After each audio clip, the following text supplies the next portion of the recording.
వివాహం చేసుకున్న భర్త కానీ వివాహం చేసుకున్న భార్య కానీ ఎలా బ్రతకాలి, ఎటువంటి గుణాలు కలిగి ఉండాలి అని మనము ఆలోచించగలిగినప్పుడు బైబిల్ గ్రంథంలో ఒక ఆయన గురించి మనం తెలుసుకుందాము. దాని తర్వాత ఒక స్త్రీ గురించి మనం తెలుసుకుందాం ప్రియులారా. మొదటి సమూయేలు గ్రంథము 18వ అధ్యాయం ప్రియులారా 5వ వచనాన్ని దయచేసి ఎవరైనా గట్టిగా చదవండి ప్రియులారా. మొదటి సమూయేలు గ్రంథము 18వ అధ్యాయము 5వ వచనాన్ని దయచేసి ఎవరైనా గట్టిగా చదవండి. దావీదు పౌలు తాను పంపిన చోట్లకు వెళ్ళకపోయి సుబుద్ధి కలిగి పని చేసుకొని వచ్చెను గనుక సౌలు యోధుల మీద అతనిని నియమించెను. ప్రియమైనటువంటి దేవుని వల్ల ఇక్కడ మనము చూడగలిగినప్పుడు, ఈ వాక్యము మనం జాగ్రత్తగా ఆలోచించగలిగినప్పుడు, సౌలు దావీదుని పంపిస్తూ ఉన్నప్పుడు దావీదు ఎప్పుడైతే సుబుద్ధి కలిగినటువంటి వ్యక్తిగా నడిచాడో, సుబుద్ధి కలిగినటువంటి వ్యక్తికి ఎప్పుడైతే ప్రవర్తించాడో, దానిని బట్టి సౌలు రాజు యోధుల మధ్య అతనికి ఒక యోధుడుగా, ఒక సైనికుడుగా ప్రియులారా నియమించినట్టుగా మనం చూస్తున్నాం. సుబుద్ధి అంటే అర్థం ఏంటంటే ప్రియులారా, జ్ఞానముతో నడవడం, చాలా తెలివితో ప్రవర్తించడం, జ్ఞానయుక్తంగా ప్రవర్తించడం, దాన్ని ఏమంటారంటే ప్రియులారా సుబుద్ధి అంటారు. ఈ సుబుద్ధి ఎవరిలో ఉంది అంటే దావీదులో ఉంది. ఈరోజు ప్రియులారా కుటుంబములు కానీ, సంఘములు కానీ, సమాజంలో కానీ నీవు సుబుద్ధి కలిగినటువంటి వ్యక్తిగా నీవు బ్రతకాలి. సుబుద్ధి కలిగినటువంటి వ్యక్తిగా నీవు జీవించగలగాలి. సుబుద్ధి అంటే అర్థం చెప్పండి, తెలివైనటువంటి వ్యక్తిగా బ్రతకాలి, చాలా బుద్ధిమంతుడుగా బ్రతకాలి, చాలా జ్ఞానవంతుడుగా, ఒక జ్ఞానవంతురాలుగా నీవు బ్రతికినప్పుడు ప్రియులరా అనేకమైన వాటి మీద నీవు కూడా నియమించబడడానికి అవకాశం ఉంటుంది. సౌలు తన యోధుల మధ్య దావీదుని ఎందుకు నియమించుకున్నాడు అంటే, దావీదు చాలా తెలివిగా ప్రవర్తించాడు కనుక, దావీదు సుబుద్ధి కలిగినటువంటి వ్యక్తిగా బ్రతికాడు కనుకనే సౌలు తన యోధుల వద్ద దావీదుని నియమించినట్లుగా మనం చూస్తాం ప్రియులారా. ఇకపోతే దావీదు గురించి మరికొన్ని మాటల్ని మనం ధ్యానిద్దాం ప్రియులారా. మొదటి సమూయేలు గ్రంథము 18వ అధ్యాయము, మొదటి సమూయేలు గ్రంథము 18వ అధ్యాయము 14వ వచనం చదవండి ప్రియులారా. 14వ వచనం. మరియు దావీదు సమస్త విషయములలో సుబుద్ధి కలిగి ప్రవర్తింపగా యెహోవా అతనికి తోడుగా ఉన్నాడు. అతనికి తోడుగా ఉండెను. ప్రియమైనటువంటి దేవుని వలన దావీదుని అట దేవుడు తోడుగా ఉన్నాడట. ఒక ఫంక్షన్కి వెళ్ళేటప్పుడు ఒక వ్యక్తిని తోడుగా తీసుకెళ్తారు, క్యాంప్ వెళ్ళేటప్పుడు ఒక వ్యక్తిని తోడుగా తీసుకెళ్తారు. ఇది మీకు అర్థమైనప్పుడు దేవుడు మనకు తోడుగా ఉండాలి అంటే పిల్లరా మనము దావీదు వలె సుబుద్ధి కలిగి నడవాలి. సుబుద్ధి కలిగి నడిచినప్పుడు దేవుడు మనకు తోడుగా ఉంటాడటండి. అంతే తప్ప తెలివి లేని వారుగా, అజ్ఞానులుగా, పనికిరాని వారుగా, అవివేకులుగా మనం బ్రతికేమనుకోండి ప్రియులరా, దేవుడు మనకు తోడుగా ఉంటాడు. దేవుడు మనకు తోడుగా ఉండాలంటే నువ్వు చాలా తెలివితేటలుగా బ్రతకాలి, చాలా తెలివితేటలుగా జీవించగలగాలి. నీ మాటల్లో కానీ, నీ చూపుల్లో కానీ, నీ నడక కానీ, నీ ప్రవర్తన కానీ, నువ్వు చేస్తున్న పనులు కానీ, నువ్వు చేస్తున్న కార్యక్రమాలు కానీ ఎలా ఉండాలంటే చాలా తెలివితేటలుగా ఉండాలి. కనుక దేవుని తోడు మనకు ఉండాలి అంటే, దేవుడు మనకు తోడై ఉండి నడిపించాలి అంటే, ఈ భూమి మీద మనం ఎలా బ్రతకాలంటే సుబుద్ధి కలిగి బ్రతకాలి. చాలా తెలివితేటలతో దేవుని జ్ఞానముతో మనం నడిచినట్లయితే దేవుని తోడు కాపుదల మనతో ఉంటది అని ఈ వాక్యాన్ని బట్టి మనకు అర్థమవుతుంది. పిల్లల దావీదు గురించి మరొక మాట ధ్యానిద్దాము. మొదటి సమూయేలు గ్రంథములోనే 18వ అధ్యాయము 15వ వచనం చదవండి పిల్లల. దావీదు మిగుల సుబుద్ధి గలవాడై ప్రవర్తించుట సౌలు చూసి మరి అధికముగా అతనికి భయపడేను. ప్రియమైనటువంటి దేవుని వల్ల దావీదు అట మిగుల సుబుద్ధి కలిగి నడిచినందుకు సౌలు దావీదును చూసి భయపడిపోయాడు. దావీదును చూసి భయపడిపోయాడు. ఎందుకంటే ఈ కుర్రోడు చాలా తెలివిగా బ్రతుకుతున్నాడు, తెలివిగా మాట్లాడుతున్నాడు, తెలివిగా యోచిస్తూ ఉన్నాడు, తెలివిగా వీడు ప్రవర్తిస్తూ ఉన్నాడు. గనక ఇతడు బట్టి నాకు ప్రోగ్రాం ఉంది, వీడు నన్ను డౌన్ చేసేస్తాడు, వీడు నన్ను డామినేట్ చేసేస్తాడు, వీడే రాజ్యానికి రాజు అయిపోతాడేమో అని దావీదును చూసి సౌలు రాజు భయపడిపోతున్నాడండి. పిల్లరా, ఒక వ్యక్తి మిమ్మల్ని ఎప్పుడు భయపడతాడు తెలుసా అండి? మీకున్న తెలివితేటల్ని బట్టి భయపడతాడు. మతోన్మాదులు కావచ్చు, మత ఉగ్రవాదులు కావచ్చు, హేతువాదులు కావచ్చు, నాస్తికులు కావచ్చు, మనకు చూసి భయపడాలి అంటే పిల్లరా, దేవుని పిల్లలైనటువంటి మనము, దేవుని సంఘమైనటువంటి మనము చాలా తెలివిగా మనం ప్రవర్తించాలి. సుబుద్ధి కలిగి మనం బ్రతికినట్లయితే మనకు విరోధమైనటువంటి ఆయుధాలు మన ఎదుట నిలవనేరవు, మన ఎదుట ఏ మాత్రం కూడాను అవి పని చేయవు. కనుక దావీదు ఎలాగైతే తెలివితేటలుగా బ్రతికి సౌలును భయపుట్టించాడు ప్రియులారా, క్రైస్తవ సమాజం కూడాను, ప్రతి సంఘం కూడాను, ప్రతి కుటుంబం కూడాను, ప్రతి క్రైస్తవుడు కూడాను చాలా తెలివితేటలుగా బ్రతకాలి. అనగా సుబుద్ధిగా మనం ప్రవర్తించగలిగినప్పుడు ప్రపంచంలో ఎవడైనా భయపడతాడు. ఎవరు సౌలు? ఆయన రాజు. దావీదెవరు? ఒక గొర్రెల కాపరి. అండ్ ఒక రాజు గొర్రెల కాపరిని చూసి భయపడవచ్చు. అసలు ఏముందని భయపడాలి? అతనిలో ఏమి లేదు, సుబుద్ధి మాత్రం ఉంది. ఆయనకున్న తెలివితేటల్ని బట్టి ప్రియులారా రాజు, సౌలు రాజు భయపడుతున్నట్టుగా మనం చూస్తాం ప్రియులారా. దావీదు ఎలాగైతే సుబుద్ధి కలిగి ప్రవర్తించాడో, సుబుద్ధి కలిగినటువంటి వ్యక్తిగా కనబడుతున్నాడు, సేమ్ అదే విధంగా బైబిల్ గ్రంథమందు ఒక స్త్రీ కూడాను సుబుద్ధి కలిగినటువంటి స్త్రీగా, సుబుద్ధి కలిగి ప్రవర్తించినట్లుగా మనం బైబిల్ గ్రంథం చూడగలము. ఆ మాట ఎక్కడ ఉంటుందండి ప్రియులారా? మొదటి సమూయేలు గ్రంథము 25వ అధ్యాయము 3వ వచనాన్ని దయచేసి ఎవరైనా గట్టిగా చదవండి ప్రియులారా. అతని పేరు నాబాలు, అతని భార్య పేరు అబిగైలు. ఈ స్త్రీ సుబుద్ధి గలదై రూపవతి అయి ఉండెను. అయితే శైలను బట్టి చూడగా నాబలు అనగా తన భర్త నాబలు మోటువాడును దుర్మార్గుడునై ఉండెను. ప్రియమైనటువంటి దేవుని వల్ల ఇక్కడ భార్య భర్తలు కనబడుతున్నారు. భర్త పేరేమో నాబలు, భార్య పేరు అబిగైలు. భర్త పేరు నాబాలు, భార్య పేరు అబిగైలు. వీళ్ళిద్దరూ భార్య భర్తలుగా బైబిల్లో మనకు కనబడుతున్నారు. అయితే నాబాలు ఎటువంటి వాడు అంటే మోటువాడు, ఎవ్వరి మాట కూడా వినడు, మూర్ఖుడు, అంతేకాకుండా పిల్లరా దుర్మార్గుడు, దుష్టుడు.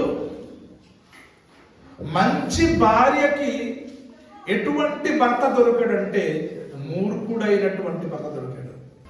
పిల్లరా అబిగైలు చాలా మంచి గుణము కలిగినటువంటి స్త్రీ. ఎటువంటి గుణము కలిగినటువంటి స్త్రీ అంటే పిల్లరా సుబుద్ధి గల స్త్రీ అని బైబిల్ రాయండి. ఒకవైపు చాలా అందగతగా ఉంది, మరొక వైపు సుబుద్ధి కలిగినటువంటి స్త్రీగా కనబడుతుంది. చాలా మంది ఆడవారు చూడడానికి అందంగా అయితే కనబడతారు, కానీ వారి గుణం మాత్రము చాలా చెడ్డగా ఉంటుంది. కానీ ఈవిడలో రెండు కూడాను కరెక్ట్గానే ఉన్నాయి. చూడడానికి చాలా అందంగా కనబడుతుంది. మరొక వైపు ప్రియులారా, ఈమె సుబుద్ధి కలిగినటువంటి స్త్రీగా కనబడుతుంది. సుబుద్ధి అంటే అర్థం ఏంటి చెప్పండి? అప్పుడు చెప్పిన కదండి, తెలివైనటువంటి స్త్రీ, చాలా జ్ఞానం కలిగినటువంటి స్త్రీ, చాలా వివేకం కలిగినటువంటి స్త్రీగా ప్రియులారా కనబడుతుంది. ఒకరోజు దావీదు సహాయం కోరుకున్నాడు. తన సైన్యానికి ఆహారం కావాలి అని సహాయం కోరినప్పుడు ప్రియులారా, ఈ నాబలు చాలా మూర్ఖత్వంగా ప్రవర్తించాడు. చాలా అహంకారంగా మాట్లాడతాడు. దావీదు ఎవడు అని దావీదుని ప్రియులారా చిన్న చూపు చూసి మాట్లాడతాడు, తక్కువ చేసి మాట్లాడతాడు దావీదు మీద. దావీదు ఒకనాడు నాబాలుని ఆయన ఉపకారం చేసి ఉన్నాడు, మేలు చేసి ఉన్నాడు, సహాయం చేసి ఉన్నాడు. కానీ నాబలు కృతజ్ఞత లేనివాడుగా బ్రతుకుతున్నాడు, ఒక విశ్వాసఘాతకుడుగా బ్రతుకుతూ ఉన్నాడు. దావీదు చేసిన సహాయాన్ని మరిచిపోయాడు, దావీదు చేసిన మేలుని మరిచిపోయాడు. ఈ రోజు కూడా ఎంతో మంది ఎన్నో మేలులు పొంది, ఎన్నో సహాయము పొంది, ఎన్నో ఉపకారములు పొంది, ఎవరి ద్వారా అయితే సహాయం పొందుకుంటారో అవతల వ్యక్తిని మరిచిపోతూ ఉంటారు. అవతల వ్యక్తిని ప్రియులారా గౌరవం లేకుండా మాట్లాడుతూ ఉంటారు. ఇది ఎవరిలో కనబడుతుంది తెలుసా అండి? నాబలులో కనబడుతుంది, నాబలులో కనబడుతుంది. అప్పుడు దావీదు అతని మీద యుద్ధం ప్రకటించాడు, అతనికి నాశనం చేయబోతూ ఉన్నాడు.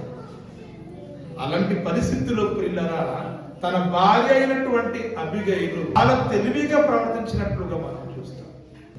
దావీదుని కానుకలు పంపించింది, దావీదుని ఆహారం పంపించింది, తన భర్త ప్రాణాలని ఆమె కాపాడిందండి. దాని తర్వాత ఏం జరిగింది అని ఆలోచిస్తే ప్రియులారా, ఒక రోజు అబిగయీలు భర్త అయినటువంటి నాబాలు చనిపోయాడు. అలా చనిపోయినప్పుడు పాపం ఈవిడేమైపోయింది? ఒంటరి అయిపోయింది, ఒక విధవరాలుగా మారిపోయింది, దిక్కులేనిదిగా మారిపోయింది. అలాంటి పరిస్థితుల్లో దావీదు ఆమె పట్ల ప్రేమ, దయ, కనికరము చూపించి దావీదు అబిగయీలుని వివాహము చేసుకొని ఆమెను రాణిగా చేసినట్లుగా మనం బైబిల్ గ్రంథంలో చూస్తాం. ఇప్పుడు మీరు బాగా గమనించండి ప్రియులారా, దావీదు సుబుద్ధి కలిగినటువంటి వ్యక్తిగా కనబడుతున్నాడు. దాని తర్వాత ప్రియులారా అబిగయీలు కూడాను సుబుద్ధి కలిగినటువంటి స్త్రీగా కనబడుతుంది. ప్రియమైనటువంటి దేవుని వల్ల భార్య భర్తలు ఎలాంటి వారుగా ఉండాలి అంటే సుబుద్ధి కలిగినటువంటి భర్తగా ఉండాలి, సుబుద్ధి కలిగినటువంటి భార్యగా ఉండాలి. అంటే భర్తలో తెలివితేటలు ఉండాలి, భార్యలో కూడా తెలివితేటలు ఉండాలి. అప్పుడే మన కుటుంబాలు నడుస్తాయి. మూర్ఖులుగా, క్రూరులుగా ఈరోజు చాలా మంది ఆడవాళ్ళు బ్రతుకుతున్నారు. వాళ్ళ మాట బాగుండదు, వాళ్ళ చూపు బాగుండదు, వాళ్ళ నడవడిక బాగుండదు, వాళ్ళ క్యారెక్టర్ బాగుండదు. కుటుంబంలో కానీ, సంఘములో కానీ, సమాజంలో కానీ మంచి సాక్ష్యం ఉండదండి. అబిగయీలు చూడడానికి చాలా అందంగా ఉంది, కానీ అందముతో పాటు ఏమని చెప్పండి? సుబుద్ధి కలిగినటువంటి స్త్రీగా కనబడుతుంది. బైబిల్ ఏమని చెప్తుంది అని ఆలోచించినప్పుడు ప్రియులారా, సామెతల గ్రంథము 19వ అధ్యాయము 14వ వచనం చదవండి ప్రియులారా. 14వ వచనం. సామెతల గ్రంథము 19వ అధ్యాయము 14వ వచనం చదవండి ప్రియులారా. 14వ వచనం. గృహమును విత్తమును పితారులిచ్చిన స్వాస్థ్యము సుబుద్ధి గల భార్య యెహోవా యొక్క దానము. సుబుద్ధి గల భార్య అట యెహోవా యొక్క దానము అంటే అర్థమేంటి? దేవుడిచ్చిన గిఫ్ట్, దేవుడిచ్చిన బహుమానం అటండి. ప్రియమైనటువంటి దేవుని వల్ల సుబుద్ధి కలిగినటువంటి స్త్రీగా మనం ఉండాలట. అబిగయీలు సుబుద్ధి కలిగినటువంటి స్త్రీగా కనబడుతుంది. సొలొమోను తన గ్రంథములు రాస్తూ ఉన్నాడు, ఏమని తెలుసండి? సుబుద్ధి గల భార్య యెహోవా యొక్క దానము. ప్రియమైనటువంటి దేవుని వల్ల దేవుడు మనకు అన్ని ఇస్తూ ఉన్నాడండి. నీకు ఇల్లు లేదంటే దేవుడు నీకు ఇల్లు ఇచ్చాడు. ఒకనప్పుడు నీకు బండి లేదు, దేవుడు నీకు బండి ఇచ్చాడు. ఒకనప్పుడు ఉద్యోగం లేదు, నీకు ఉద్యోగం ఇచ్చాడు. ఒకనప్పుడు మంచి వ్యాపారం లేదు, మంచి వ్యాపారం ఇచ్చాడు. ఒకనప్పుడు నీకు ప్రియులారా మంచి బట్టలు లేవు, నీకు దేవుడు మంచి బట్టలు ఇచ్చాడు. ఒకనప్పుడు నీకు మంచి తిండి లేదు, ఈరోజు 3 పూటలు సమృద్ధిగా తినడానికి దేవుడు ఏమిచ్చాడు? తిండి ఇచ్చాడు. నీకు పిల్లలు లేరు, నీకు దేవుడి పిల్లలు ఇచ్చాడు. ప్రియులారా, ఈరోజు మనం వాడుకుంటున్నది ప్రతిదీ కూడా దేవుడే ఇచ్చాడు, దేవుడే ఇచ్చాడు. మరి ఇన్ని ఇచ్చిన దేవుడు నీ వివాహం చేసుకోవడానికి దేవుడు నీకు భార్య ఇవ్వడా? చెప్పండి. ఇన్ని ఇచ్చిన దేవుడు నువ్వు పెళ్లి చేసుకోవడానికి మంచి గుణవత్తమైన భార్య, మంచి తెలివైనటువంటి భార్య, మంచి సుబుద్ధి కలిగినటువంటి భార్య దేవుడు నీకు ఇవ్వడా? ఖచ్చితంగా ఇస్తాడు. కానీ నువ్వేం చేస్తున్నావు? తొందరపాటు పడుతున్నావు. తొందరపాటు పడుతూ ఉన్నావు. ఇన్ని ఇచ్చిన దేవుణ్ణి మర్చిపోయాడు. నాకు మంచి భార్య ఇస్తాడు అని నీ జీవితంలో ఎప్పుడైనా ప్రార్థన చేసేవా? నీ జీవితంలో ఎప్పుడైనా అనుకున్నావా? నీవు ఎప్పుడైనా నీ జీవితంలో ఎదురు చూసేవా? నీ జీవితంలో ఎప్పుడైనా కనిపెట్టేవా? నాకు మంచి భార్య దేవుడు ఇస్తాడు ఇస్తాడు ఇస్తాడు అని నీ జీవితంలో ఎప్పుడైనా కనిపెట్టేవా? ఎప్పుడైనా ఎదురు చూసేవా? ఎప్పుడు ప్రార్థన చేయలేదు, ఎప్పుడు కనిపెట్టలేదు. కనుకనే ఈరోజు నీ తప్పుడు అడుగులతో, తొందరపాటు నిర్ణయంతో పనికిరాని దానిని నువ్వు వివాహం చేసుకొని ఈరోజు నీ కుటుంబములో నీ నెత్తి మీద నిప్పులు పోసుకుని జీవితకాలం అంతా కూడా నువ్వు బాధపడుతూ ఉన్నావు. జీవితకాలం అంతా బాధపడిపోతున్నావు నీవు. కనుక ప్రియమైనటువంటి దేవుని వల్లరా, దేవుడు నిజంగానే ఇస్తే, దేవుడు నిజంగా నిన్ను జతపరిస్తే నీకు ఎటువంటి భార్య దేవుడు ఇస్తాడంటే పనికి రాని దాన్ని దేవుడు ఇప్పుడు పనికి రాని భార్యని ఇవ్వడు. ఒక దుష్టురాల్ని ఇవ్వడు, ఒక మూర్ఖురాల్ని ఇవ్వడు, ఒక సోమరిపోతుని ఇవ్వడు. ఎటువంటి భార్య ఇస్తాడు తెలుసా? నిజంగా ప్రార్థన చేసి ఉంటే, నిజంగా అడిగి ఉంటే, నిజంగా కనిపెట్టి దేవుని కోసం ఎదురు చూసి ఉంటే నీకు ఎటువంటి భార్య ఇస్తాడంటే సుబుద్ధి కలిగినటువంటి భార్య ఇస్తాడండి. అబిగయలు లాంటి మంచి గుడ్ క్యారెక్టర్ కలిగినటువంటి భార్యని దేవుడు ఇస్తాడు. అయితే నీ తొందరపాటు నిర్ణయంతో నీవు తప్పుడు అడుగులు వేసి నీ జీవితకాలంలో నీవే బాధపడిపోతూ ఉన్నావు. నీ జీవితకాలం అంతా నీవు బాధపడిపోతున్నావు. నా 20 సంవత్సరాల సర్వీసులో ఎంతో మంది పురుషులు పిల్లరా నాతో చెప్పినటువంటి మాట తెలుసండి, సార్ నేను తొందరపాటు కలిగి పెళ్లి చేసుకోవాలి. ఎందుకంటే నా భార్య మంచిది కాదు, ఎవరితో సరిగా మాట్లాడదు, రిసీవింగ్ ఉండదు, పని చెయ్యదు, సోమరిపోతూ బద్ధకస్తురాలు, తన వైపు వారికి చూసుకుంటది, ప్రతిరోజు టార్చర్, పడుకుంటే టార్చర్, లేస్తే టార్చర్, ఇంటిలో మనశ్శాంతి లేదు. పిల్లల్ని చూసి ఈరోజు విడవలేకపోతున్నాను అని ఎంతో మంది నా 20 సంవత్సరపు పరిచర్యలో నా దగ్గర ఏడిసి ఒక పర్సనల్ నాతో పంచుకున్న దాఖలు ఎన్నో ఉన్నాయండి. కనుక ప్రియమైనటువంటి దేవుని వల్ల బైబిల్ చెప్తుంది, సుబుద్ధి గల భార్య అట దేవుడిచ్చినటువంటి బహుమానం, దేవుడిచ్చినటువంటి దానమటండి.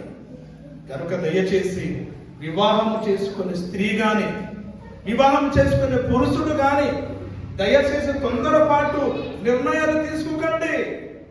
ప్రార్థన చేయండి, దేవునికి అడగండి. దేవుడు మంచి భార్యని తీసుకొస్తాడు, దేవుడు మంచి భర్తను నీకు ఇస్తాడు.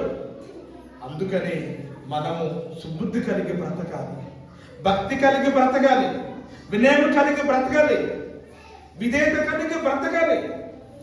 అప్పుడు దేవుడు మన జీవితములు మేలు చేస్తాడు. మన జీవితంలో ఉపకారం చేస్తాడు. గుణవతైన భార్య దొరుకుట అరుదు అని బైబిల్లో ఉంది. అరుదు అంటే చాలా కష్టం. దొరకరు. 100కి ఎవరు ఒకరు, 1000 మందికి ఎవరు ఒకరు దొరుకుతారు. ఒకరు దొరికింది అంటే నువ్వు చాలా అదృష్టవంతుడు. నీ జీవితంలో మేలు జరిగింది. దేవుడు ఇవ్వనిది కనుక నీవు చేసుకుంటే అది నీకు మేలు కాదు, అది నీకు కీడే. అది నీకు ఆశీర్వాదం కాదు, అది నీకు శాపమని. కలకాలము నీ కుటుంబంలో నీ బాధపడవలసిందే. నీవు చెడిపోతావు, ఆవిడ చెడిపోతుంది, తన కడుపులో పుట్టిన పిల్లలు కూడా చెడిపోతారు, దేనికి పనికిరాని వారుగా మారిపోతారు. కనుక ప్రియమైనటువంటి దేవుని వల్ల సుబుద్ధి కలిగినటువంటి స్త్రీగా అబిగైలు కనబడుతుంది. దావీదు కూడా సుబుద్ధి కలిగినటువంటి వ్యక్తిగా దావీదు కనబడుతున్నాడు. అందుకే దేవుడు ఆశీర్వదించాడు. అందుకే అబిగైలుని దేవుడు కనికరించి దావీదు వివాహమాడినట్లుగా దేవుడు చేసినట్లుగా మనం చూస్తాం. సామెతల గ్రంథము 13వ అధ్యాయము 15వ వచనం చదవండి పిల్లరా. 15వ వచనం. సుబుద్ధి దయాను సంపాదించును. చాలు. సుబుద్ధి దయా సంపాదించును. ఇది ఎవరిలో కనబడుతుంది చెప్పండి? అబిగైలులో కనబడుతుంది. అబిగైలు కనబడుతుంది. తన భర్త మోటువాడైనా, తన భర్త దుర్మార్గుడైనప్పటికీ తన భర్త ప్రాణాలని కాపాడుకున్నదన్నమాట. తన భర్త ప్రాణాలని కాపాడుకున్నదండి. అలా కాపాడుకున్న తర్వాత ఏం జరిగింది అంటే తన భర్త నాబలు చనిపోయాడు. నాబలు చనిపోయిన తర్వాత అబిగైలు ఏమైపోయింది? ఒంటరిది అయిపోయింది. ఒక విధవరాలుగా మారిపోయింది. తోడు లేకుండా మారిపోయింది. దిక్కులేని స్థితికి దిగజారిపోయింది. కానీ ఆమెలో మాత్రము సుబుద్ధి ఉంది. ఆ సుబుద్ధి దయాని సంపాదించుకున్నది. ఏ విధంగా అని ఆలోచించగలిగినప్పుడు పిల్లరా, దావీదు అబిగైలుని దయ చూపించాడు. దావీదు అబిగైలుని దయ చూపించి ఆమెని భార్యగా చేసుకున్నాడు. సుబుద్ధి దయాన్ని సంపాదిస్తుంది.